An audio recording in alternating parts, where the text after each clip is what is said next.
Yo, what's up? Welcome back to another episode of From the Beginning with Osman. Today I got Stephen Brown with me. Welcome, man. Introduce yourself.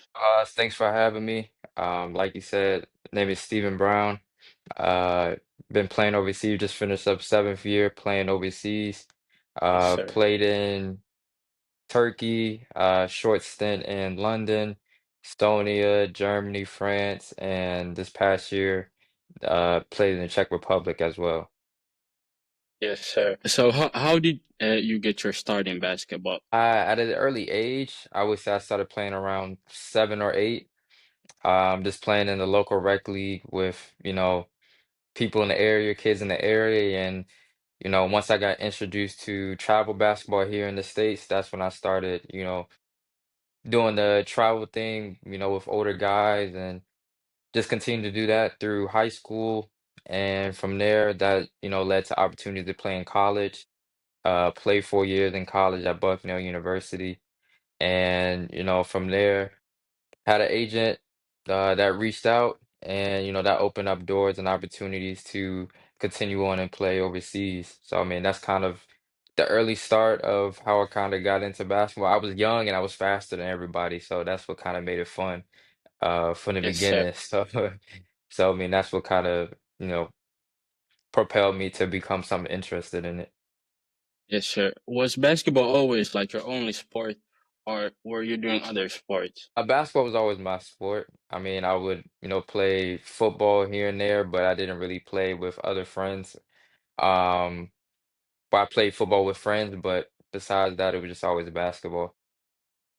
Yes, sir. So going back to high school, were you like, did you start on varsity straight away, or did you have to work up, or like, what was the high school experience in general? My high school experience was actually pretty interesting because I went to a private school, and with private school, I was able to play varsity in eighth grade.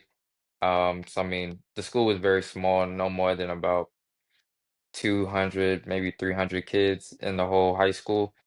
So I mean, it wasn't that many, kids in the school. So I mean, I started playing varsity in eighth grade and then just continued on to 12th grade and just started, all those years.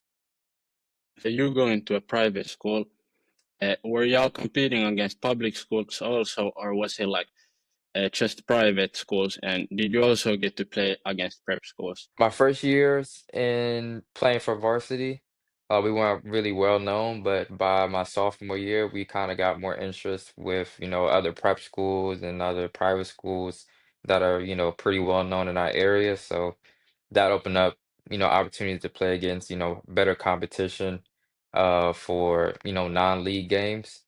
Um, so I mean, at first, it took a little while, but in the, summer season or summer leagues, different things like that, we were able to play against other public schools. But during the season, it was just mainly just private schools and prep schools later on in my high school career.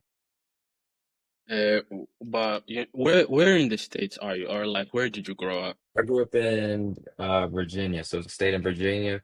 It's right next to, usually I just tell people I'm from Washington, D.C. Yeah.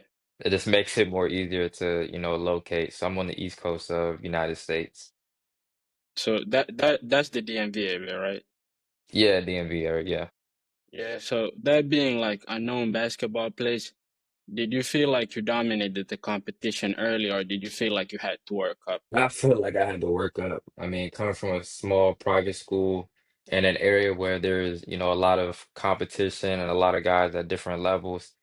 Um, at the time, yes, I was good in my, high school region, but when it came to outside competitions, you had guys at the prep schools or um, those national league schools that were, in better teams. So I mean, it just only motivated me more to try to just keep up with them and, not be afraid of the competition.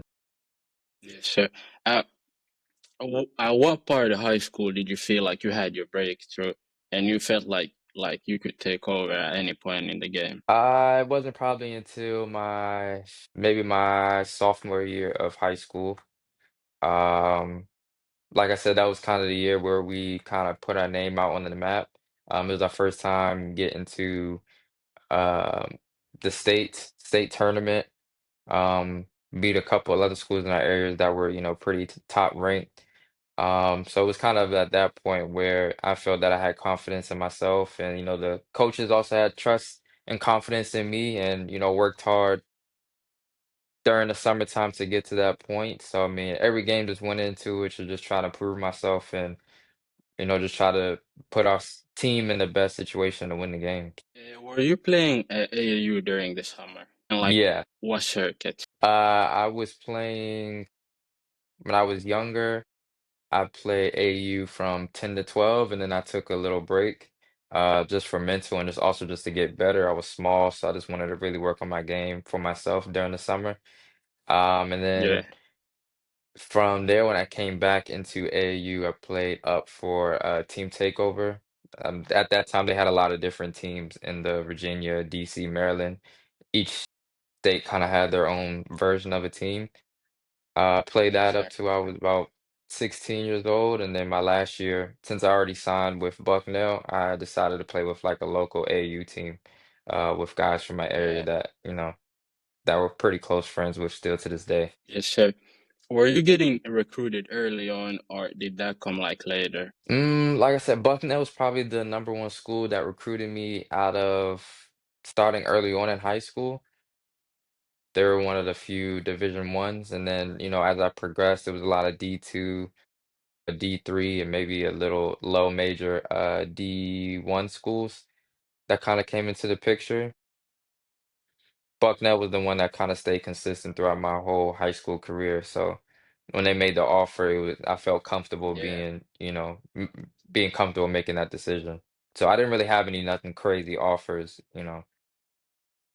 finishing out into my high school career. yeah, but still being in the DMV, did you guys have like coaches and scouts at like every game, or was that not something that you had? I mean, if we went to maybe like an early big tournament or something like that, there may be, depending on what team we were playing, if we were playing like a well-known team that, had guys that teams were looking at, then, we'll have coaches and scouts at the game. But for the school I was personally on, there wasn't many scouts or coaches at the games as much during that time. So did you feel like the tournament added extra pressure because there were eyes on you, or was it like it's just a regular game? I mean, we kind of knew going into the game, especially if the other team is the team that has those scouts or those guys that are getting those opportunities or that the coaches are there for, you kind of just have to, you don't really feel any pressure because it's kind of like, they're not there for me, but you just want to do something that gets on their radar. So you just kind of just play free, and just try to put the pressure on them because they're there to see them. But Yes, most of sir. my recruiting or most of the scouts really came from, being on the AAU circuit.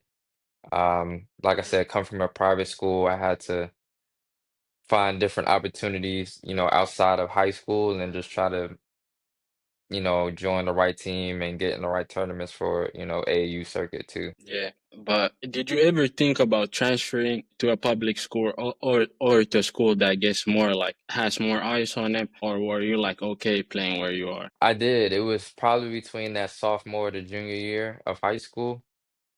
That's when I kind of, came to the decision of, I asked me and my dad sat down and asked, coming into especially junior year, that's when you start to get a lot of, scouts and junior year is just a big year in general. Yeah. There was a school that I was interested in going, but it didn't feel right. I mean, I had the option of going to a bigger school and being at a smaller role or staying at a smaller school, um, and, kind of be the guy there. Um, Play my own game. I love the coaching staff there, and then outside of that, I enjoy, going to school there too. So I Yeah. mean, I have friends and teachers and staff that I built a relationship with. So that's where it made the ultimate decision that I'm just gonna stay and just trust God with my playing and just try to make the best out of my high school career. Yes, sir. So during your recruiting process, did you take a visit, or did you just sign straight away?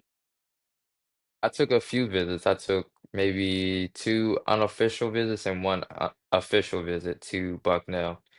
I think that was the only school that I took So, a official visit to. so can you like speak on the visit and just like how that was? Yeah, so I mean, the visits usually goes like, you arrive on campus, you meet with the coaches and the coaching staff, and from there, they kind of, take you on a tour around the campus if you've never been there before, show you the dorm, show you, campus, classrooms, the obviously, the gym, locker room. That's pretty much the basis of, where you'll be. And then from there, you kind of have a lunch, especially if it's your family there, you have lunch with the coaches. They kind of, talk, get to know you, you get to know them. And from there, usually one of the players from the team, they will come and you just kind of hang out with them for the day, kind of get a feel of what's it's like to be on campus with, with a college student or with a teammate. You might go to the classes or you might just hang out with them uh, for the day. That's usually how it goes during that, middle of the daytime.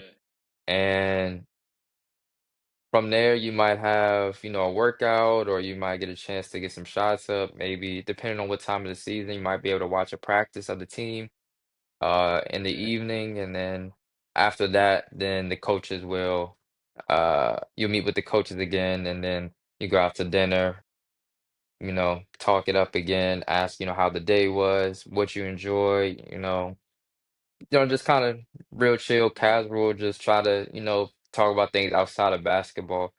Yeah, Just kind of feel like if this, relationship or something that you could see in the future. And then usually after that, depending if it goes to the next day or not, sometimes if you stay the night, you'll have a workout in the morning or something with with the team in the morning and then leave, or you can leave right after the dinner and then head back home. So that's usually how most of the visits are usually like either one day or max 2 days. so were the other guys on the team trying to recruit you heavy, or was he like just chill? Honestly, it was just real chill. I mean, that was just one of the things that I was afraid of is just like, being a recruit, you know, some guys might feel, my fear was that, somebody might feel that I may take over their spot, but it was the totally opposite, which kind of made me feel more comfortable being a part of the team. They welcomed me, it was a guy that was Yeah, from my area too. Everybody on the team seemed to get along. The locker room was fun. Even on the court, on the basketball court, they were encouraging. If I made a mistake, they were there to encourage me to be like, it's going to be okay.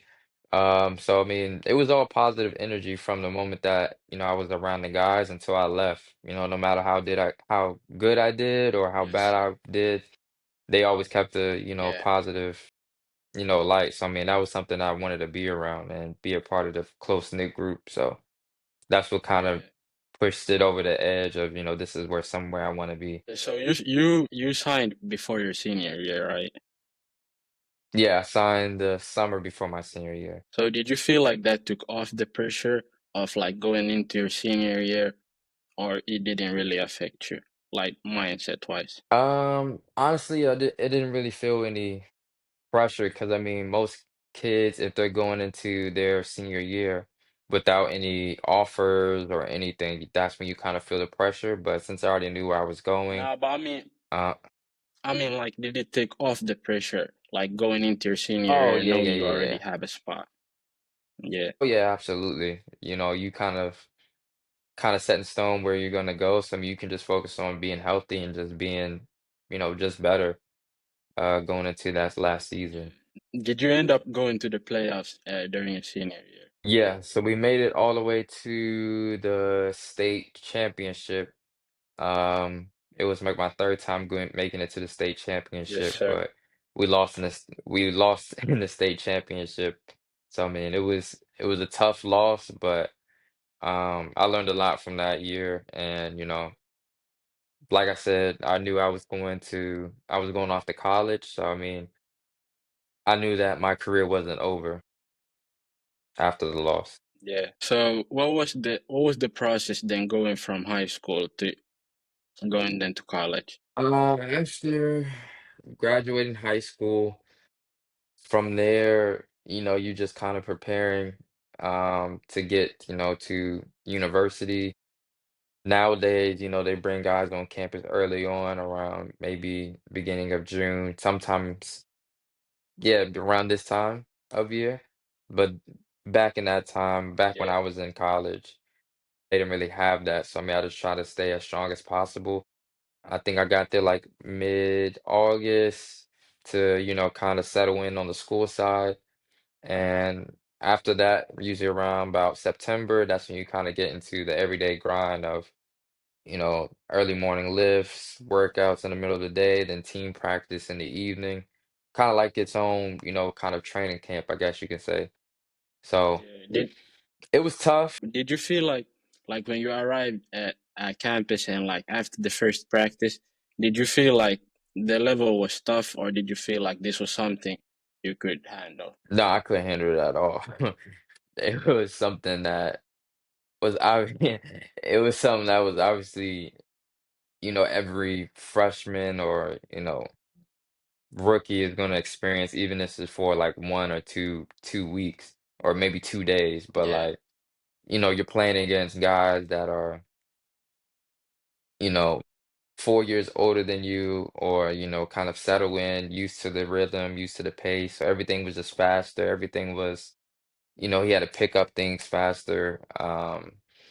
Everybody's taller. Like I said, I'm coming from a small school where my tallest teammate Yeah. was 6'5" or 6'6", and you playing against 6'10", 6'11" guys that are, 2 to 3 times my size and weight. So I mean, it took about honestly half that season to kind of feel that like I belonged or, can play at this level. So I mean, it came with a lot of doubts early on, but you just kind of have to go through it and like any freshman would at the time. So I mean, it definitely wasn't an easy transition for me at least. Coming in, did you have like how many guys at your position were ahead of you? At my position, it was two other guys when I first came in. One was a sophomore, another one was a senior, and then another combo guard that was also there. So I mean, I had about 2 or 3 guys that were at my position starting ahead of me, and I was okay with that because I mean, I was just learning from them and just trying to, learn the system and just, try to get better every practice. Yes, sir.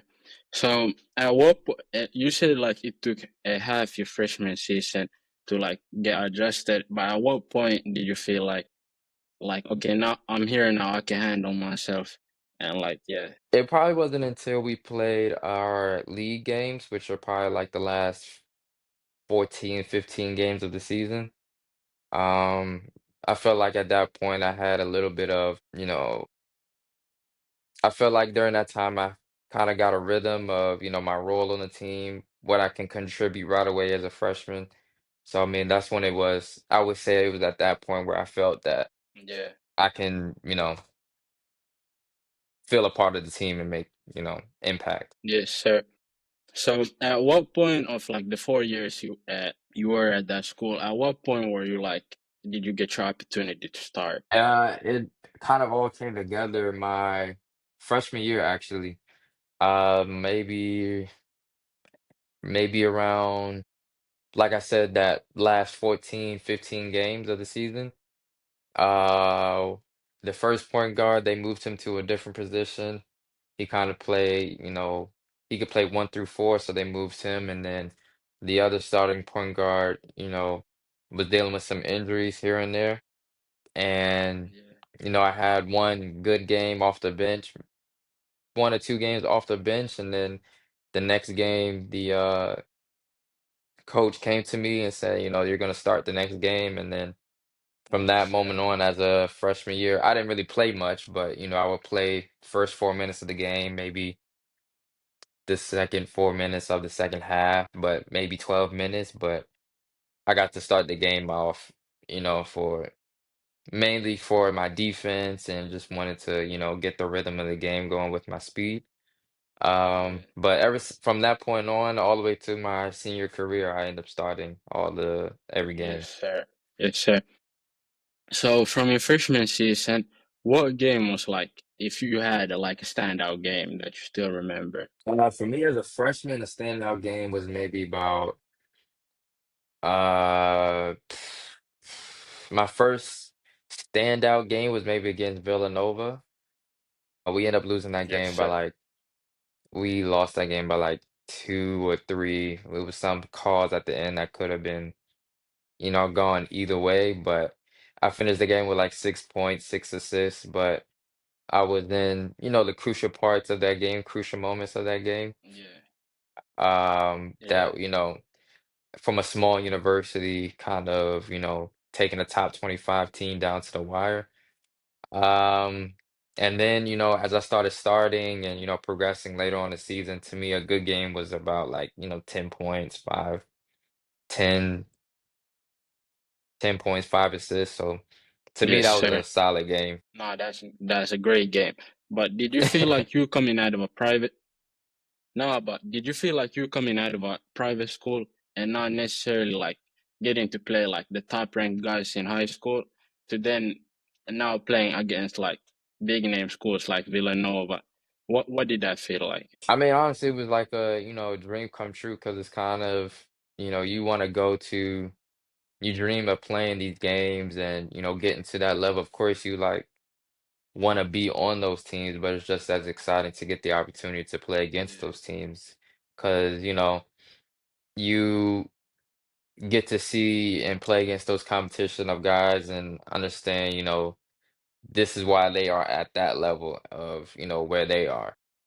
So, I mean, it was always exciting to yeah, play against those bigger schools or, guys that were in my area that, were top players coming out of high school and getting a chance to play them later on in, college career. So, I mean, I always look for those opportunities and just saw it as a blessing and just being blessed and just saying that, this is what I dreamed of and, now it's just here at the moment. So just trying to be present and enjoy the yes, game. sir. Did you ever feel like playing against those big name schools that they had somebody at your position who wasn't really like that, or somebody that you felt like was easy to guard or like easy to get a bucket on? Yeah, I mean, you have few games, like that. The only thing I could kind of understand is like same thing in my position. They had a role that, they're fulfilling for that team, and I have a role that I'm doing on my team. I may be, Yeah, quicker than them or, faster than them or can beat them off the dribble better. So I mean, I just try to look for, those advantages, whether I feel I was better than a person or not better than a person. I just try to always go into a game and try to find what my advantage could be to, be effective.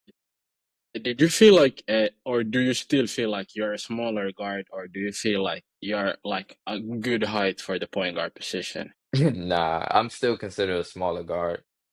Anything under like 6'1", 6'2", you definitely consider a smaller guard. If Steph Curry is considered a small guard at 6'3", then I'm definitely a small Yeah, guard facts. for Yeah, sure. facts. Yeah, facts. Being in college, were you like matched up against like taller point guards, like 6'5", 6 point guards? And what was that like? I mean, there was only maybe a few schools where it was a taller matchup. But to me, I actually like guarding, bigger point guards because I can use my speed to my advantage. Yeah. They definitely hate, smaller guards having to guard them, and they hate guarding smaller guards. You're a lot quicker, they kind of have to give you more space to respect your speed. So I honestly like playing against taller guards rather than someone that was, around my height because at that point it's kind of, similar advantages. Yes, sir. So then going into your sophomore, junior year, did you feel like the game started getting easier? Just it felt like did the competition like start feeling easier? I mean, I think what honestly helped was we had a coaching change after my freshman year.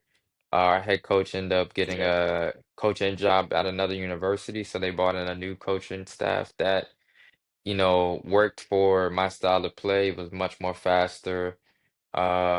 I was able to use my speed more, and the offense kind of worked for my type of game. So I think sophomore and junior year were kind of I would say the same. I Yeah, think still average between 10 to 12 points. But my role was still the same, maybe a little bit as my freshman year, but a little bit more playing time, I guess you could say. yeah. But it definitely grew from, I think my first year averaged like 4 points, and then sophomore year jumped to 10, or 11 points average. Mm.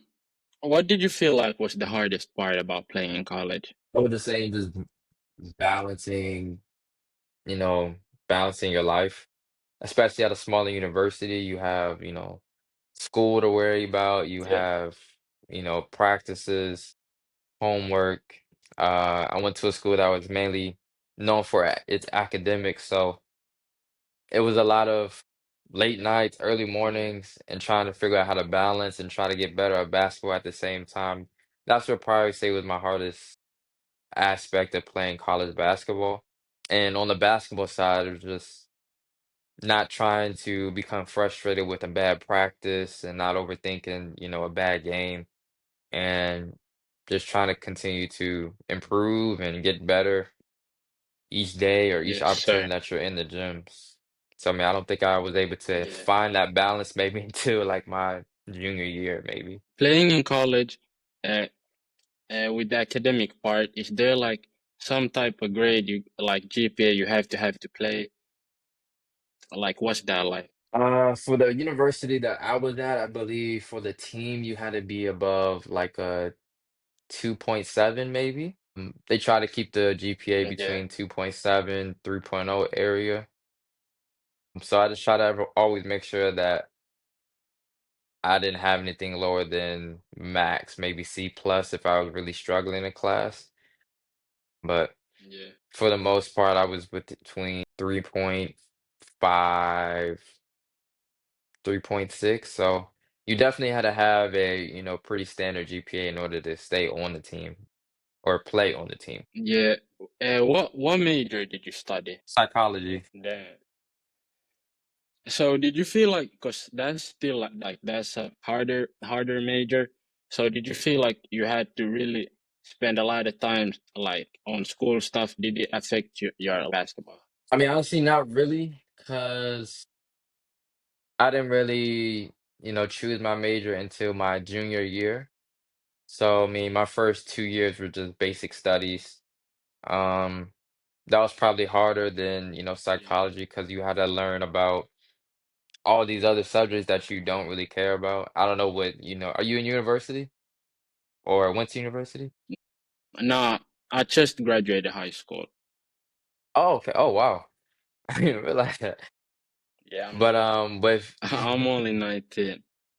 oh wow, yeah. So university, are you playing in college? No, we don't got a college system here. We got like I just finished my U19 year. I got injured like Hmm. halfway through, but here it's like after U19, it's pretty much like you go pro or then you go like to the States to play college. Oh, okay, okay, okay. Yeah, so I mean, my going into college, I didn't know what I really wanted to major in, but the school that I went to was very, high academic in terms of like engineering school. I didn't want to be an engineer, Yeah, but a lot of the other classes like calculus, statistics, other stuff that didn't do much with my major, I still had to take. So it wasn't until my junior year where when I chose psychology, it was not as much class, so it was a lot more fun in my opinion. yeah. So then, like now going into your senior year, or like at any point in your college career, did you guys make like that tournament? Yeah, so my junior and senior year, we went to the March Madness twice. So we won our league game. I mean, we won our league my junior year, and we won the league my senior year. So what was the March Madness experience like? It's a lot of fun. I mean, for one, you kind of, especially for a small major, team, mid-major like the school I went to, you kind of have, obviously making winning the championship allows you to go play in the March Madness. So playing in the March Madness was kind of like a bonus going into the rest of the season. So you Yeah, get to be on that, big stage, big arena, you know, fun hotel. So I mean, it kind of just becomes like a travel trip, with your yeah, friends, and you get to go, play basketball against one of the, top teams in the country that everybody kind yeah, of knows about, and then they have the whole March Madness bracket, so you hope to be one of those teams that messes up everybody else's bracket. So I mean, it's a lot of opportunity, yeah, and you just try to have fun with it because it's like it could be your last game, or you can just continue on and be in one of those Cinderella school teams. So I mean, you never know, but after winning a championship, like I said, every game is just kind of like a bonus game. So I mean, you just try to yeah, appreciate the moment and just try to, you're on that big stage where all the eyes are kind of on you, and you can either make something crazy happen or just be a part of history. So I mean, I was glad to be a part of history and be yes, in sir. something that always dreamed of, being a part of. So did you have any like big moments or like any standout like a standout game during those two March Madnesses? Nothing too crazy. I think the first season Yeah, we played West Virginia. They were a top team in the country at that time. I think I finished with like 18 points that yes, game. sir. And then we lost by like six. And then the second year we played Michigan State with like Miles Bridges and a couple other guys that went on to play in the NBA. I think I finished that game Yeah. with like maybe 21 or something like that game. Hmm. But I made like I made like three threes in a row to, kind of Yes, even sir. out the spread, to even the spread out in like the last 2 minutes. I made like three threes in a row that were just, you know, that kind of brought my, points up to like 12 points to 21 points. Yeah. But what was it like playing like in front of a bigger crowd, obviously? I don't know, like you said you played like in a smaller conference. So I'm guessing like yeah, I didn't have like packed games. So what was that like playing in front of a March Madness? I mean, even though it was a smaller, team, like if the student sections came, like our college game, like championship games were always packed. So it was about Yes, sir. 3,500 people, packed in one gym, but like everybody's like over you, whereas like in a bigger arena, it's big, but it's more spaced out. You can kind of just see everybody around you. So it's not as intimidating, but it's just the floor is just a lot bigger. The basket is kind of, you have to deal with. It might be a little bit closer, it might be so I mean, you just got to figure out, depth perception of the game. So I mean, that's probably the hardest part. But it wasn't like a packed out game or anything like that. Because I mean, Yeah, obviously everybody, they kind of expected we would lose. But I mean, yeah, it was a pretty good turnout for, the university and the like parents and students and stuff that came out to support. So that was still really cool. yes, sir. So now, after senior year, like, what was your situation? Did you try the NBA draft, or like, did you do any workouts, or did you already know like you were going overseas? I knew I was going overseas, but I wanted to at least have the opportunity to do like a NBA workout. So, I signed with an agent who was stateside. Uh, in the summertime, did a couple workouts here and there. I trained down in Atlanta for about 2 weeks. We had like a mini pro day where scouts and stuff will come to, the workouts and stuff like that. And, surprisingly, I have a former teammate that worked with the Philadelphia Sixers. So I had the opportunity to go in for a NBA workout with the Philadelphia Sixers. So that was a cool experience for the summertime. Yeah. Did you have was it like a one-on-one workout, or were there other prospects there? I was a group of six. Do you remember the other guys there? And did they end up getting drafted? Yes. Probably the most noticeable person I can remember in that group was Duncan Robinson, who's on the Yeah, Miami Heat right now. yeah, I think he made about every other shot, and I want to say maybe Troy Brown. yeah. I mean, there's a few of them that ended up getting drafted, maybe first or late second round. But Duncan Robinson is obviously probably the one that stood out the most in our group. Uh, Working out in that group, did you feel like you were like that you are better than those guys, or like you are at a similar level, or did you feel like you should maybe gotten a chance over them? I felt in that, workout. Honestly, it was one of the best basketballs that, I played. But I mean, it's kind of hard to gauge in that setting because it's only a group of six people, so it wasn't fully 5 on 5. It was mainly just 2 on 2, 3 on 3, maybe 1 on 1, a couple shooting workouts. So I mean, based on the workout itself, I thought I did really good, for, Yeah, for the time being that I was there. But I had other guys that were in the workout that were, this was like their 10th NBA workout, their 12th NBA workout. So, I damn. mean, everybody was just a little bit tired. I was just happy to be there and, had a good Yes, sir. workout. But obviously, you got to play with, politics and what the team was looking for. So, the most they was just like, you can come work out with the G League team, but I knew it was nothing promising. So, I was just, looking for something to go overseas. But going back to that workout, what was he like? What was that feeling getting the call like that you're going to NBA workout and just the environment? I mean, then I was probably very nervous.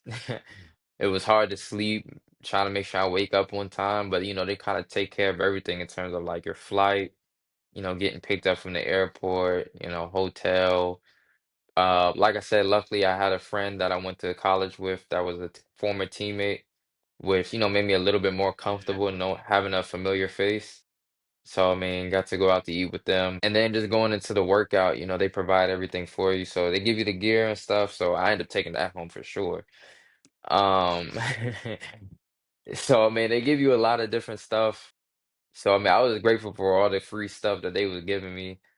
You get breakfast, and then the facilities is huge. Probably it was like the first time I got to see like an actual NBA practice, facility and how it's made up. So I mean, overall, it was a cool experience just to see where Joel Embiid yeah, and Ben Simmons worked out every day. So, I mean, it was definitely one of the highlights of, basketball yeah. experience for sure. How long was the work? I don't think it was no longer than like maybe an hour, hour and a half, maybe. Yeah, Because like you do the workout, after that, maybe get treatment, do all this other stuff, and then they fly you out within the next 2 hours. So I mean, it's a quick yeah. boom, boom, boom, try to get you in and out as fast as possible. Did you play summer league that year, or were you went straight overseas? No, I was hoping to get on the summer league team. I was hoping to get on the Philadelphia Sixers summer league team, but I didn't end up making the summer league team, no. Are you still with the same agent that you are like with them? No, I changed with the agent that I had before was an agent who was stateside, but then I Yeah. changed over to an agent who's on the European side now. Was like the first agent you had, was he like connected with NBA teams, or like was there another reason you didn't like get the summer league? Or do you feel like your agent, if you had another agent, you could have had a shot? No, it had nothing to do with the agent or agency at all. It Yeah, really just comes down to the organization of the team. There's like only 15 roster spots, and yeah, you true. got guys, you competing against guys. Some teams already know guys that they're bringing in.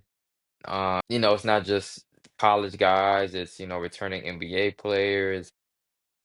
Some guys that have been playing overseas. So I mean, it's a lot of guys that enter into it. Yeah, I didn't realize it at the time, but looking back, I'm not upset about it or anything like that. So I mean, it just didn't happen for me. It just gave me more time in the summertime to enjoy time with my family and friends, though. yeah, fair. At what point during the summer did you get the call that you were going overseas? I was probably about the end of July, early August, when I got the call that I was gonna go, overseas for my first team in Turkey. So what was that like? Wait, but was that your first time like leaving the country? No, it wasn't the first time leaving the country. I previously to play basketball, yes. No, to play basketball was my second time.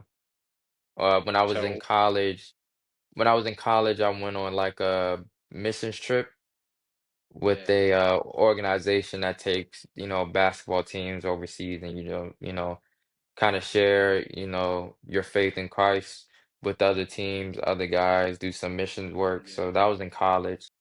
I went to Columbia. So this was my second time being out the country to play basketball. When you got the call, did you leave like straight away, or did you like get to stay the summer in the States and then like closer to the season you left? Usually it's about everybody kind of depends on when the team needs you out there. It's usually about mid-August is when they ask, the players to come out there. So I mean, I think I had about 2 weeks to kind of get myself together, prepare, and you know, head out and get ready for the team. What was the like preparation now knowing you're going like overseas? I mean, the preparation is my first year didn't really know like how much I should bring. The biggest thing that I did know is like make sure I had a passport, some basketball shoes, and maybe that's it. As long as I knew I had that and some decent clothes, I Yeah, knew I would be okay. But it was scary at first because you kind of shocked and realized like I'm really about to be in another country for 10 months, either by yeah, myself. So I mean, it was probably once I got on the plane and realized it's like, oh, like I'm not going to be in the States anymore, but I get to get paid to play. Um, yes, sir. is when it finally kind of hit. Yeah. Uh, what did your family think about you going, like coming to Europe? Did they want you to stay and like maybe get a regular job, or were they like supporting the fact that you were going overseas? No, I mean, surprised they were always supportive, from high school all the way to, now.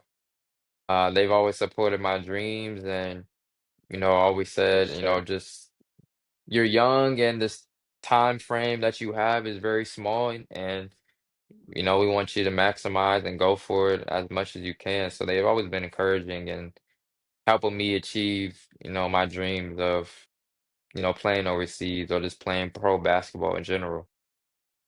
So now going to Turkey, what was like the initial experience touching down in Turkey and just like being in a new country? Nervous, scared, but also like freedom at the same time because and culture shock at the same time because everybody speaks a different language. You don't have a car. You trying to figure out your living situation, new teammates, new coaches. So everything's gonna be new. And just Yeah, trying to figure out, what your day to day is gonna look like.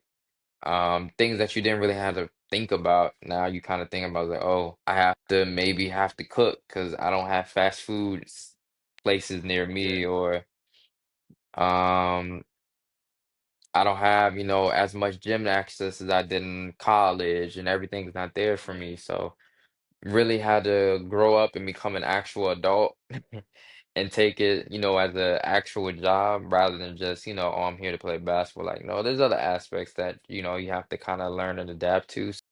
yeah, I think with Turkey, basketball wise, it took a halt. It took a hit for sure because I was new to, the overseas life. yeah, Didn't know, their style of basketball in Turkey. Um, Different style of play from college for sure. So I mean, yeah. it took a little bit of time, but after the third game, we lost, 3 games in a row, and then after that, I was, fired from the team after 3 games. But was that a team like with high expectations, like that had a good previous year, or was it like a team trying to just stay in the league? I mean, I think it was just a team that was just, trying to make playoffs. Um, it was like second division Turkey, so you had a lot of veteran guys that either played in the Yeah, first division Turkey or had experience all over Europe. So I mean, it was pretty competitive, and they only allowed two Americans. So I mean, honestly, looking back, I shouldn't even been there because as a rookie, that job is usually for like a veteran guy or a guy that's played yeah, facts, in facts. Europe at least a year. And it just didn't fit my style of play or the way that I play as a player. So I had to. Yeah, So I mean, I had to adapt and then also be okay for being fired because at the end of the day, it is a business. That was yeah, a true. big hard lesson to learn at that point.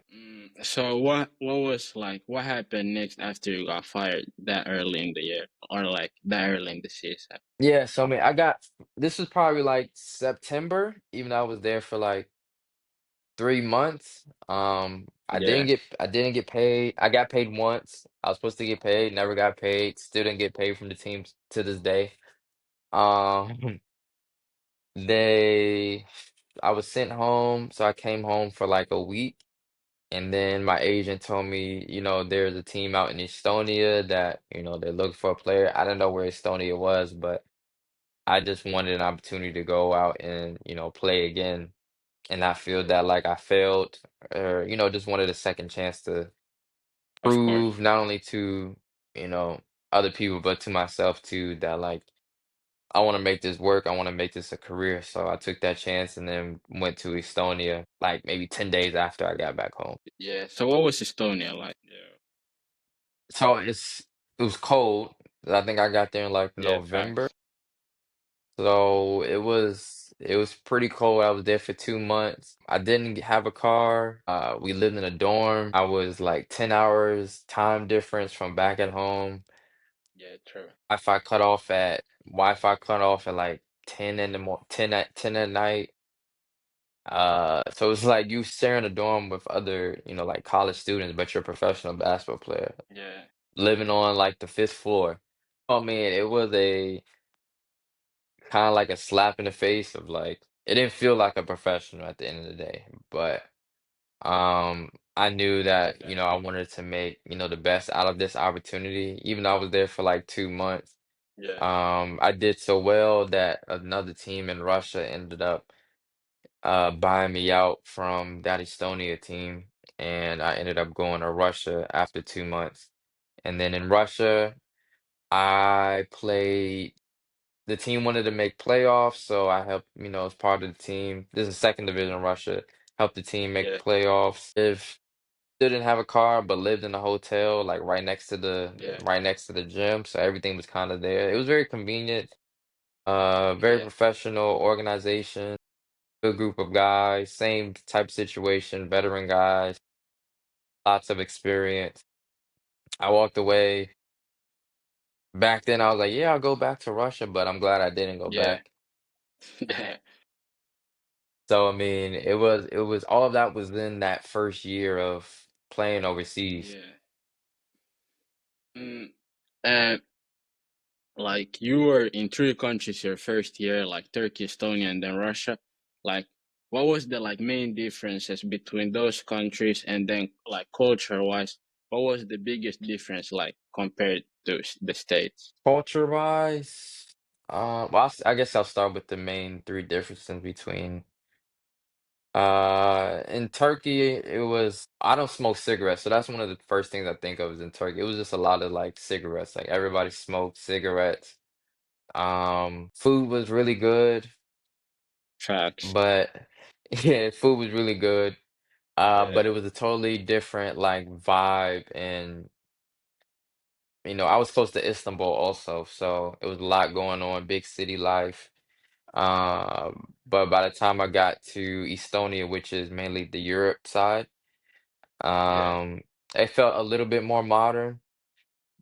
Um, you still got, it was still cold, but a lot of slower pace, so slower pace of yeah, life.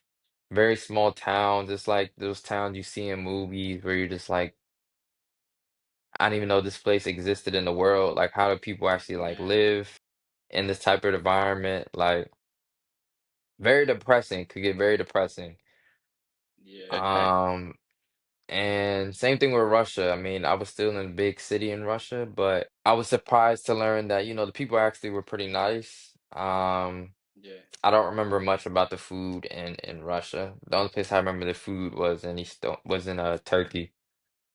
Um, Yeah. but I mean, in terms of cultural differences, the one common thing was obviously trying to figure out, how to navigate and not speaking English, speaking a different language, going to the grocery store, finding things that you liked, what you didn't like. Yeah. So I mean, in each one of those countries, I had to kind of learn to adapt and adjust fast.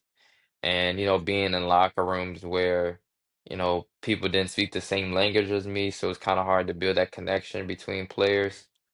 Yeah. But at the end of the day, everybody knew how to play basketball. Like, we're here to play basketball, and as long as we can Yeah. speak and understand each other on that, that lens, we can make something happen. So out of all those three experiences, I'd definitely say it was a year of experience. It was probably about 3 years experience built into 1 year. So I mean, Yeah. there's nothing that I regret about, that first year. It definitely taught me a lot. And definitely was in the trenches for a first year. Something that I don't even tell them that I had a first year and just skip to the second year, but Yeah. I don't think I will be, the type of player that I am today without, taking those hard lessons of being fired and then moving to a different team and then not really getting paid or dealing with shady organizations and then Yeah. going to a great organization and understanding like, okay, this is how a basketball team should be ran. What did you feel like was the biggest like mental obstacle or like the downs of your first year? Like what kept you going and what was like the hardest part? The hardest part was pretty much just trying to bounce back from a bad game because as a you gotta think about it, you're coming from college where, you play maybe 2, maybe 3 games a week. Yeah. You kind of find a rhythm, you playing 30 minutes a game, whereas you come overseas and you're playing 1 game a week, which, you have that one bad game, then or you lose 1 game and then you go a whole week and lose the next game. So that's, maybe 2, 3 weeks where you haven't won a game and it's kind of like, well, what am I here for? And even to till this day, as a seventh year player now, it's kind of like you have to learn how to bounce back or learn how to not let it affect, your everyday life or not affect the next game and try to learn Yeah. from it. So I mean, that's kind of the hard part and the hardest thing that I've had to learn, especially like I said, when I was in Turkey and then losing the first game, losing the second game, losing the third game, okay, we have to fire you. So, I mean, mentally it takes a toll, but and then, being in a different time zone from family and friends, that's also gets tough. But I think what helped me was just finding different things outside of basketball that I enjoyed, whether that's traveling or um talking to other people, learning a new skill. I mean, I just try to find different things that, pique my interest outside of basketball so I don't go too crazy Yeah. thinking about basketball 24/7. Yes, sir. Going back to like the language thing, like even during your 7 years, did you ever have like a coach that didn't speak English? Yes, my first year, again, I remember the Turkish coach, he didn't really speak English, so we always had to have a translator. And the Russian coach didn't really speak much English, so I had to have another teammate translate for the coach as well. Yeah. And when I was in France, I had a French coach who would kind of speak Fringlish, what I call it Fringlish. He would kind of go in between. French and English, or if you was cussing somebody out in French, you'll cuss them out again in English. So I mean, that's kind of the those are kind of the only experience I could think of. Yeah. So after your like first year, going to your second year, were you expecting like better offers? Did you kind of know where you were going? And well, at what part did you switch agents? I'm gonna switch agents till this previous season. Yeah, Um, and it didn't have anything to do about, them being a bad agent or anything like that. of course. They're great people, great, agency. It was just I wanted, since I already knew I was gonna be, overseas for majority of my career, I just wanted someone on the European side that Yeah, I sure. can, that communicates directly with team instead of, dealing with um, different other partners throughout the Yeah, process. fine. So it was nothing about, having, the agent didn't work for me and this and that. Like, no, they were still great people. It was just before I was at my career, just looking for something, to change. Yeah. So, but what was that like? Like after your first year, did you already know like where you were going? Did you have offers, or what was the process going to your second year? After my second year, I honestly didn't know where I was going. I didn't even know if I was gonna get to go back overseas at all, just based on how that year was, because it was pretty bad. I mean, three different countries in one season. For some people, Yeah, they wouldn't even call it, as a year in itself because there was so much going on. So I pretty much had to feel like I had to start all over again, and that didn't even happen until probably around September. I got a call from a team in Germany. They wanted me to come in for like a trial month where you pretty much come in. They let you, play for that month. If they like you, you stay. If they don't like you, then, you go try somewhere else or they send you home. But it was during that time my goal was, okay, if I'm gonna go out here, I'm gonna stay out here. So that was just kind of my mindset, going into the team. And Germany was a whole completely different reality, in my opinion. It's kind of like totally different situation. Everything that, players talk about in terms of like, the overseas life and what a team provides, getting your own car, own apartment, you know, yeah, Germany had all of it. So it was kind of like that. I wasn't making much money, but it was kind of like the yeah, feeling of, I made it as a pro sure. basketball player. I didn't have to Yeah, share an apartment, didn't have to, ask somebody for a ride to practice. Like I can create my own life, I can travel, I can, do what I want with my own time. So that was kind of the eye opener of like, okay, this is how it's supposed to be as an overseas basketball yeah. player. Like So, this is yeah, professional organization. yes, sir. So, were you in Germany for that whole like 10 month season? Well, this was the year that COVID broke out. So Yeah, this is 2019, 2020.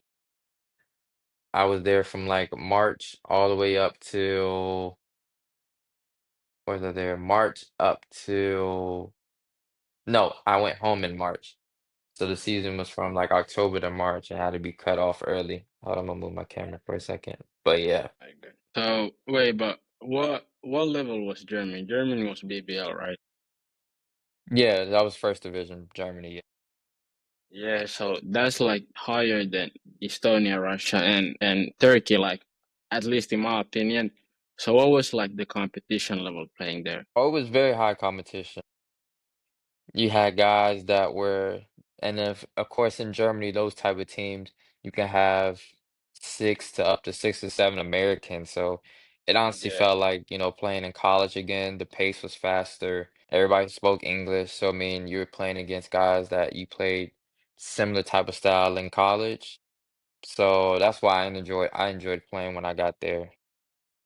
yes, sir. How long did it take for you to like feel like okay, you're competing? Did that happen straight away, or did it take a couple games to feel like, okay, I'm here now and like I can get mine? It took in Germany, I think, I mean, like I said, I knew I only had about like 4 games, 3 or 4 games to make something happen. And in those 4 games, I think I averaged about 14 or 15 points. So, I mean, even if we lost, I think we won maybe 1 game, but 1 game was like a cup game, and another game was regular season. But the last game of that month, we ended up beating a pretty top team. Um, Yeah. So my agent was like, it's that day that they send you home. Did you hear anything today? I was like, I didn't hear anything today. He's like, well, I guess staying with the club. Was that like when they put you on a test period? Is it like that your first time like a short contract and then you sign another like longer contract for like the rest of the year, or is it just one contract and then they can fire you if they don't like you? Yeah, it was just one long contract, and then they can get, rid of you if they don't like you anymore, pretty much. Yes, sir. So, at like your first 2 years, at any point, did you have like family visit you, or were you like by yourself? Like obviously, the first year you went back to the States like for a short period, but other than that, did you have like people with you? Yeah, so literally every year, my mom, dad, and sisters come out to visit ever since my first year, even when I was in Estonia in the coldest climate and worst, I would say, situation that I played in. They've always came out to Yes, sir. visit. And then, Germany, they came out to visit, even my third, fourth. Every year they came out to visit. So I'm extremely blessed to have a supportive Yes, sir. family to, comes out to support and, just spend time. So, what was it like? I'm guessing like in Germany, you have more than one game a week. So now playing more games again, what was like adjusting to that? Where in Germany, we still played only 1 game a week. But yeah, but we had, I believe, more, I guess you could say, practice time maybe. Yeah. Um, or more off days, I guess you can say. But I mean, overall, I didn't mind it because, practice were, a little bit shorter. Everybody knew English, so I wasn't too upset about anything. But um, my body didn't hurt as much, I guess you could say. Yeah, so finishing that year in Germany, or did y'all make the playoffs, or like what was the team situation? We we were just trying to fight to stay in the league. I think we finished like second or third to last, but like I said, COVID really came through and helped us to avoid elimination. So the club got to stay in the league another year. So, did you feel like you had like individually like a good year? I say I had a solid year, especially for a second year. I think I averaged about 12 and 12 and 5. So I mean, overall, I think it was a good year, especially for like a rookie in that league. Yes, It sir. just, so happened not being on, a good team at the time. So I knew after that year though that I mean not Turkey, Germany was one of my favorite cities to, Yeah. to be a part of and play. Were you like in a bigger city, or were you like what was the living situation? Were you like in a huge city, or like one of the smaller ones? I was still in one of the smallest cities. Um, I was in Gießen, which is probably about an hour away from Frankfurt. Yeah. So what was like the your favorite part about just living there, other than basketball? I mean, it was just so much more to do and everything was just in the city that I was living. So, I had a car and I could travel to, outside the city to different places. Everywhere that I went to go eat, everybody knew English. Um, and it didn't feel that I was in, Yeah. a different country, similar to, I guess you could say a city like, London or, England as a whole, I was in a city where it was people that were from, from Africa, people that were from Asia, people just from different continents that either had, family members that grew up in a different country but came to Germany. Yeah. So I didn't feel like I was, the main one standing out, which I always like. Yes, sir. And out the 7 years you've been overseas, what would you say was your uh like your favorite living experience, like country wise, and then where would you say you like had the best time basketball wise? It's a good question. I was just talking to my wife about this. My when I was in, what was that? My fifth year. My fifth year, we were in the south of France. So we were near Monaco, Nice, Cannes, pretty much where everybody kind of goes for vacations. That's kind of like the area we live. So we got to travel a lot, along that coast, and I had my wife with me, so we got to travel a lot that season.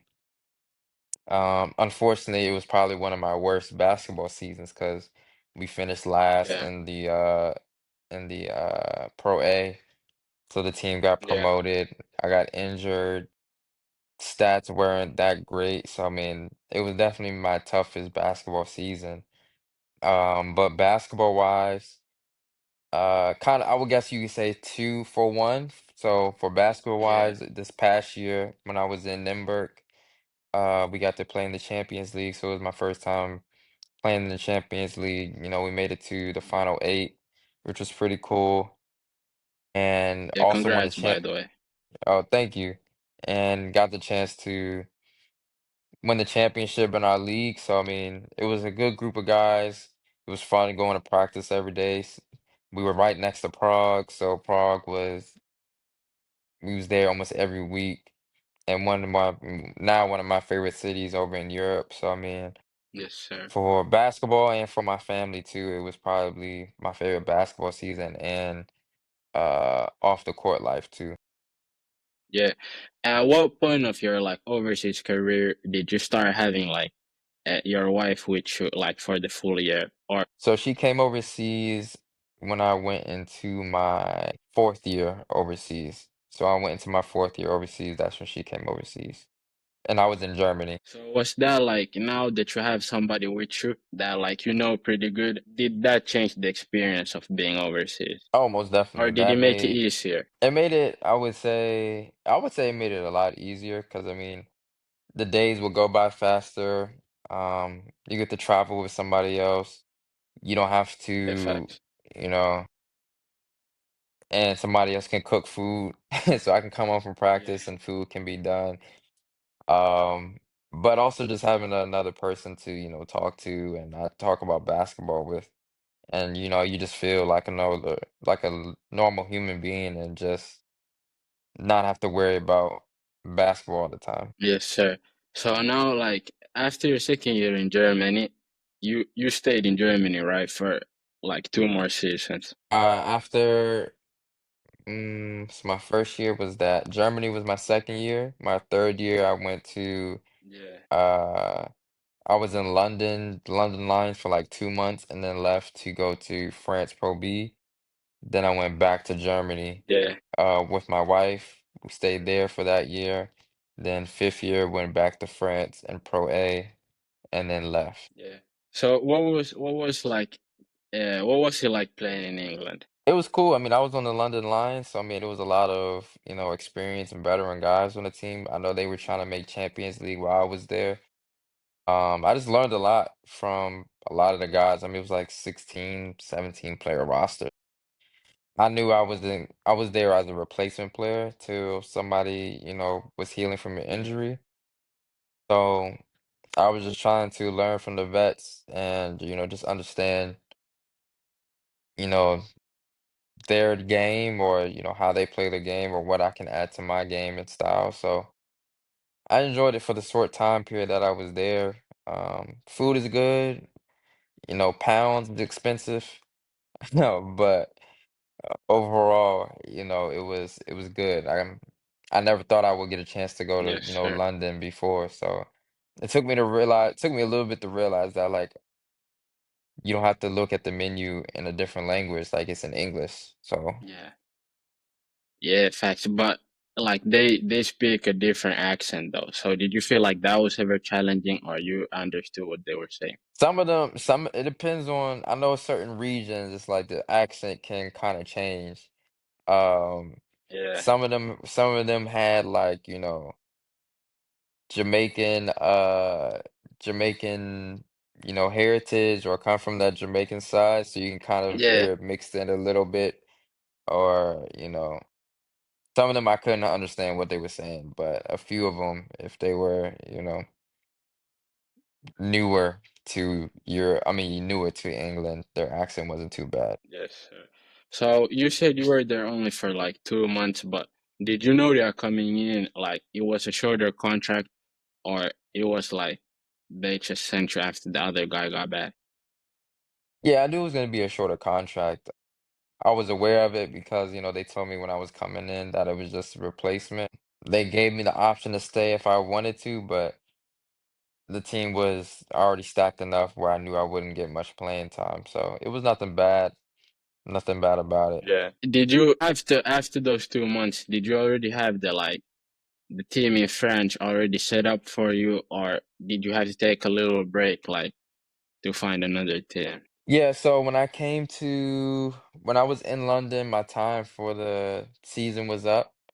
But luckily, Yeah. they were allowed me to stay out there to practice with the team um until I found another team so I wouldn't have to go back home. So I think I stayed maybe like another week Yeah. until another team called. Um I appreciated them for that a lot because, it's Yes, sir. harder to find another team, especially if you have to go all the way home, then the team has to pay for your flight and all that. So they rather have someone who's already in Europe. So I was glad that I was already in Europe. Yeah. Yes, sir.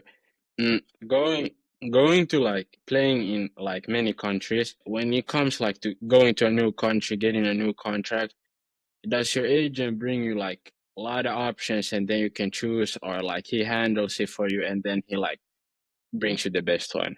You can kind of talk with the agent to figure out, which ones. Most agents, they kind of bring you, they work for you. They kind of bring you Yeah. the options, all the options to the table, and you kind of just figure out which ones you want, your top two, maybe your top three, depending on how many offers you have, and, Yeah. kind of communicate with them to kind of figure out, what type of situation is good for you next. Were you ever in a situation where you had like it was hard to pick between two teams? Sometimes I think it was, well, no, I've always had a situation where if, there was a team and then something, didn't feel right or, I never had two teams at the same time. It was either, it was usually like one team at a time. Um, I would talk to, and then if things didn't go right, then I'll move on from that team and go to the next one. So then going to France, like for your first time, what was that like playing in that league? Which one, first division or second division? No, the first time you're there in the Pro B. Well, first time I was in Pro B, yeah. Um, it kind of worked out because the experiences that I learned from playing with, the London Lions, being around the veteran guys, I was able to take that Yeah. experience to France because the team was a lot younger. Um, small club, but I think their goal was just to, make playoffs. So the league itself was much more physical. I was very surprised of how athletic everybody was, but France is now known for that. And the league itself is Yeah. very, mix of young French talent with a few foreigners. So it took a little bit time to adjust to, having to take on a lot more responsibility, but I did a great job of taking on that responsibility. Unfortunately, that Yes, year, sir. since it was 2020, 2021, Yeah. we were stopped the league, finished the league, stopped the league again. So I think by the end of the season, they said the top two teams with the best record would move to the next division. So we finished fourth that year, um, with like two games away from, being the top two teams. But overall, like I said, it was a tough season because everything kept shutting down, but basketball wise, it was kind of, it was a solid year. And I would also say kind of like a breakout year for me in terms of like how the type Sure. of player I want to be. So what was it like mentally playing during COVID, like when the season was getting like canceled, getting like they were putting breaks in the season? What was that like? Because you still had to be like in that country, you can't go home, and then you also can't play basketball. Yeah, it was tough. And it was a few I think I caught COVID twice that year, fortunately, but yeah, it was rough. But overall, I think it definitely did challenge, you mentally to, try to stay focused and realize, while you're there, but also realize that like, your health is the most important thing. Um, and winning helped too. So we were going like Yes, six sir. game winning streaks here and there. So it didn't feel as, mentally draining, even though the season was dragged out so long. I think that season I got out there in like October and then didn't come back home until, no, I was able to come back home for Christmas for like 3 days and then Yeah, stayed out there till like the end of June, like June 20th or something like that. So it was long season, but gratefully it definitely helped me mentally as a player. yes, sir. Did you like every year you played? Did you have a chance to go home for the holidays, or did you have seasons where you were like the whole period overseas? No, that year was the only year that I was able to go home. Every other year, I ended up staying in the States because even though I could go home, I would only be able to stay home for like 2 days. Yeah. Every season so far, I've just stayed out there for the whole 10 months. So how's that like? Does it feel like that the sacrifice is worth it? Because you're away from your family for 10 months, you're missing like holidays and like family time, of course. So at the end of the season, does the sacrifice feel like it was worth it? Sometimes yes, sometimes no, depending on how the season goes. Like those seasons where you lose and you don't play well, it's kind of like, well, I feel like I Yeah, just wasted a year, or I should have just stayed home. But those seasons where your team does well and you play well as a player, you kind of, feel that like, okay, it was worth it. I had fun. And I felt that with the last probably 3, 4 years. Every year yes, so sir. far has been, whether basketball was good or not, I've had a, pretty solid experience or had a great season, basketball wise. Or if basketball wasn't good, I had a great off the court life. So, every season's been different, but enjoyable in its own way. Yeah. So, changing the topic, like now the last 2, 3 seasons in Europe, like shorter guards have been taking over. Do you feel like it has been like that for the whole time you've been here, or do you feel like the trend of like guards taking over is something newer? I think it's been around for quite some time. I think it's just been very few shorter guards. And you see a lot of these shorter guards in their careers. It's very few of them, but they have to be exceptionally well at, everything. I guess you could say players like Yeah, TJ Shorts. I played against him in Germany. A few other smaller guards that have, had solid careers, Parsley, in yeah, Asville. So a few of these, small EuroLeague guys, have, you know, have had great careers and, every year having to prove themselves. And it's just good to see that they are given the opportunity to smaller guards yeah, to, show that they have their advantages and these bigger competitions like the EuroLeague or, these stronger leagues, as in like France in itself, which is more so for like athletic guys and things like that. But I would just say, hopefully that trend continues so I can keep playing. But yes, just being a small guard, is just something that you just have to have that mindset of being aggressive, you know, being that making the other team fear you of, yeah, of your skill, of what you can be on your team. So just being dangerous in every situation of the game. yes, I just try to hold and keep yeah, that mindset, especially being a small guard. Because if not, then you become kind of useless out there. True. So, like you mentioned, TJ Shorts, and like for the last like couple seasons, he been winning like every award. So, what was that like matching up with him?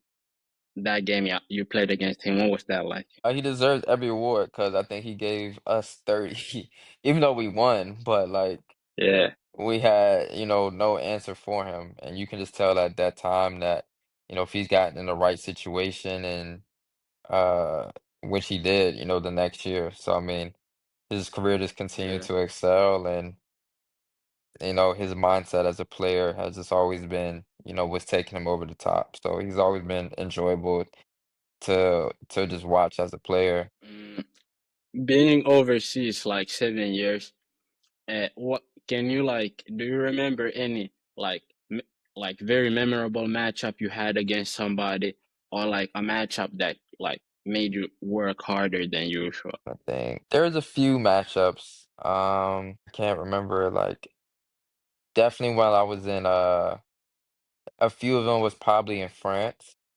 because Yeah, obviously we didn't have that great of a season, but playing against so many every game, it just felt like every point guard was, elite at what they do.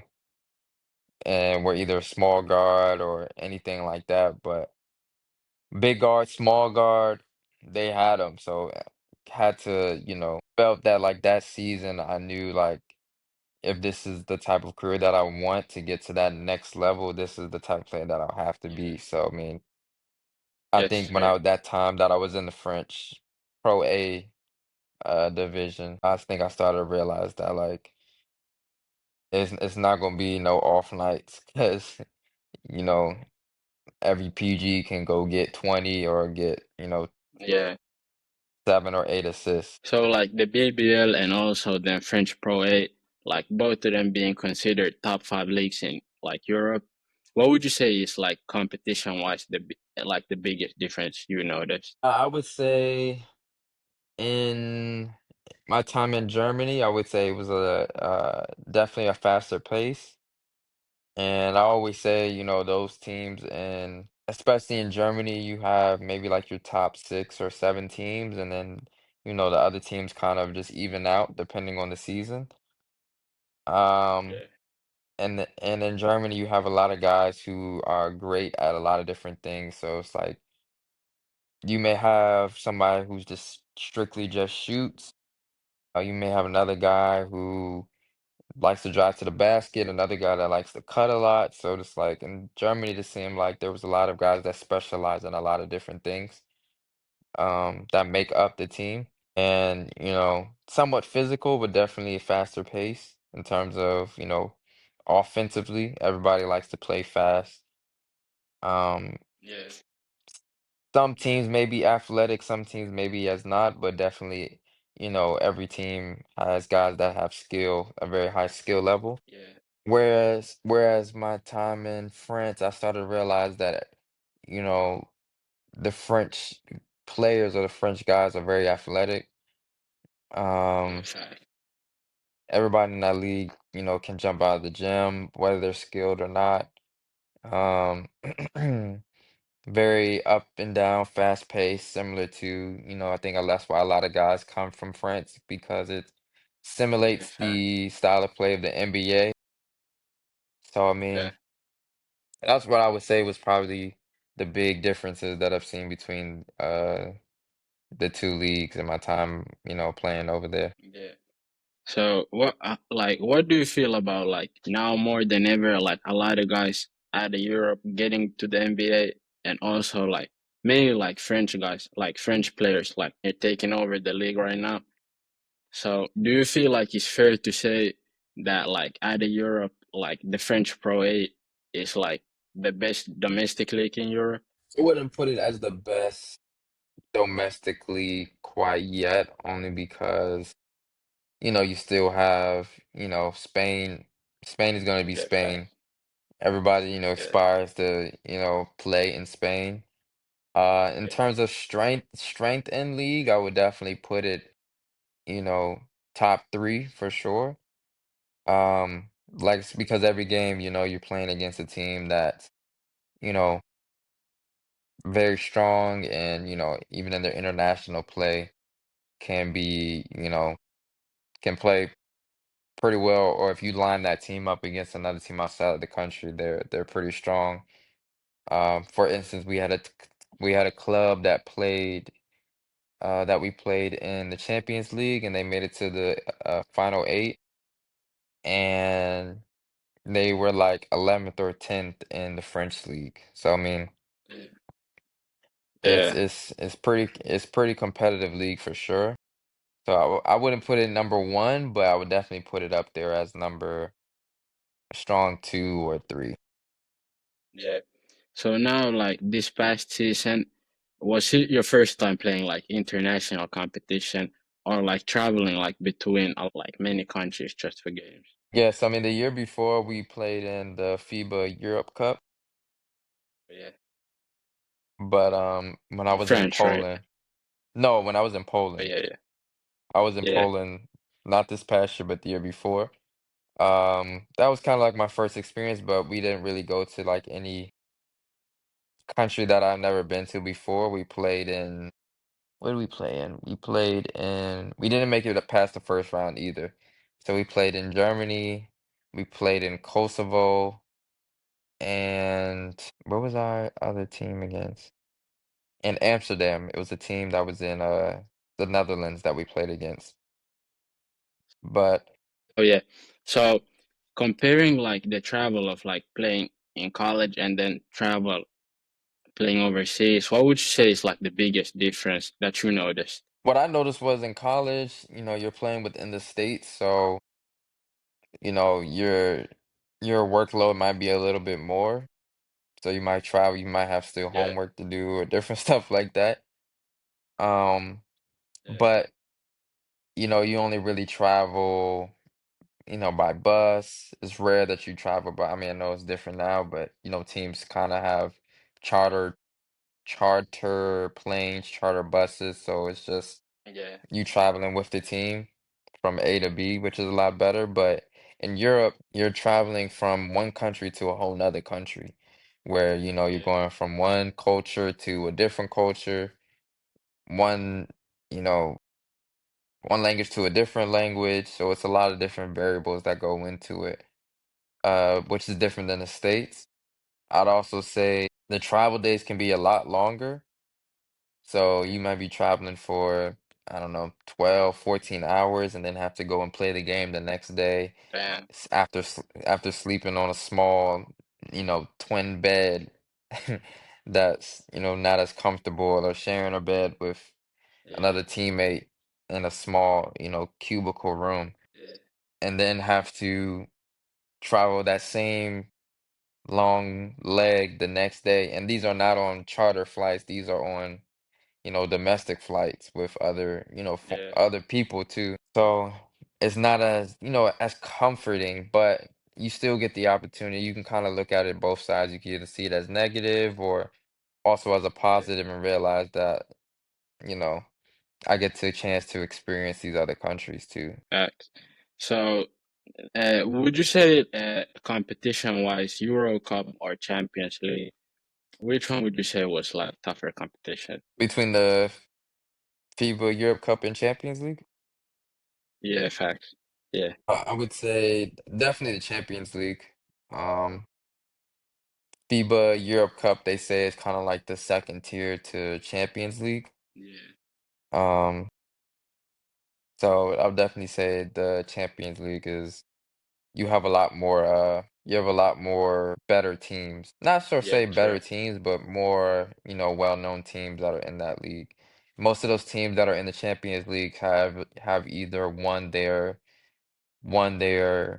league the previous year or were like a top five team in their Yeah, in their country. yeah, facts. But what was the name of the country was in this past year? The Czech Republic. Yeah, so what was that like?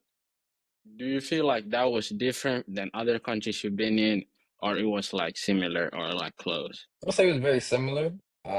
Luckily I was in a part of the country where I was close to the tourist area of Prague. So Prague is like a very Yeah, well-known country, and most people don't even know that Prague is in the Czech Republic. They just think Prague is like its own Fact. country. But we were about 30, Yeah. 45 minutes away from Prague. So, having that big city near, even though I was in a small city, having that big city there definitely helped mentally, gave us a lot of things to do. Um, on top of that, basketball wise, the club I was part of, Nymburk Basketball, is a very well known, organization in Yeah. Europe, True. internationally. So I was, glad to have that experience. Definitely the most games I've played in my career. I think we played 74, 73 or 74 games throughout the whole season, which is nearly almost double the amount that I've played in previous seasons. But we So had a pretty deep how's roster. down the body? My body right now is in rehab. But do you have like when you said you played like 70 plus games, were they like tight, like you might play 4 games in a week, or were they spaced out better? It depends on the week. Some weeks we didn't have Champions League games, so most of our Champions League games may be like two, maybe three early on in the season. Like you play one in October, three in November, and one in December. But Yeah. the league I was a part of, the Czech League, I believe we played 34, 36 games, which I guess is still pretty normal. But on top of that, we did have 15, 14 or 15 Champions League games. Yeah. So one week we might only have two games, which is like two Czech League games or two domestic games, and then another week we might have two domestic games and one Champions League game. So Comparing like the Czech Republic to Poland, what was like the biggest differences there? the biggest difference I would say is, I mean, like I said, we was close to Prague, but besides that, I honestly didn't really see much of a difference in terms of Yeah. cultural life. Um, Mainly because they're both two similar small countries. They might have, their Yeah. major cities here and there, but in terms of like a country, still pretty small. Um, have their tourist spots, throughout the country. Uh, the Czech Republic does stay open like on Sundays and stuff, more than, Poland. Yeah. But in terms of, basketball wise, like the Poland League is definitely stronger than, the Czech Republic. The Czech Republic is mainly more so for guys Yeah. that are in their first year in terms of foreigners. There were a lot of guys that were in the Yeah. league that uh it was either their first or second year out of college. So it's kind of like a league that you come and kind of start your career out, not mainly a strong league, because most of the teams don't have, a higher budget compared to, the team that I was on. What would you say is like one piece of advice you would give to somebody who's about to have like a similar start like you coming out of college or like coming out of high school to then wanting to play overseas and then also like being a shorter guard? What's like one piece of advice you would give a player like that? I would definitely say learn, especially if you are a first year coming out of college or just from, a foreign country going to play in, another foreign country, is really asking yourself first if you really enjoy the game because you're gonna have, experiences, but just going in with the mindset of being open to learn, being open to experience new cultures, um, and just, being okay with making some mistakes because it's gonna be your first year, similar to your first year of Yeah. college, similar to your first year playing varsity high school. So it's gonna be just a learning experience and not to get frustrated when things don't go your way right away. Um, So, I mean, the more that you're open to learning new things and adapting maybe your game, and then especially as a small guard, is just always being aggressive, always being a threat. and making, other teams fear you and, just really trying to, you know, either expand your game because I know some guys when they come out of college or U19, university, you're kind of put in this box as a player. But going overseas, you have that opportunity to kind of expand and figure out what type of player you want to be. So those are probably the two main things that I would give advice for guys coming overseas for their first time. Yes, sir. And then to close this out, what's next for you? What's next in your journey? I mean, next we'll just, try to capitalize off of the, great year, being a part of a great team, and having a, solid season and try to build off of that and find what, next team is, that I can be a part of that can, help me make that next step and I can also help them make that next step. Um, Still in the process of figuring that out and figuring out which team is, will be the best suit for me and my family. So that's kind of the ground that I'm kind of sitting in. So hopefully soon I'll figure out where, that next opportunity will come from. Yes, sir. Hey man, appreciate you for coming on the podcast. Thank you. And if you have like anything you want to shout out, any socials, any upcoming projects, is there anything like you would want to shout out? No, I mean, thank you, man. Thanks for having me. Thanks for reaching out.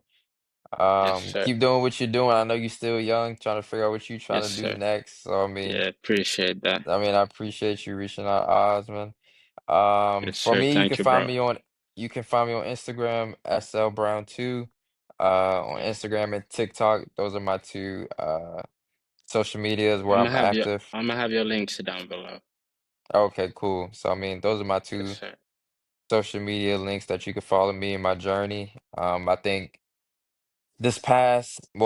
starting off this summer, I started sharing my journey and just my life overseas and, Yeah. my life in general more on social media. So, um, I'm just trying to try to stay more active with that. Yes, sir. Hey, thank you.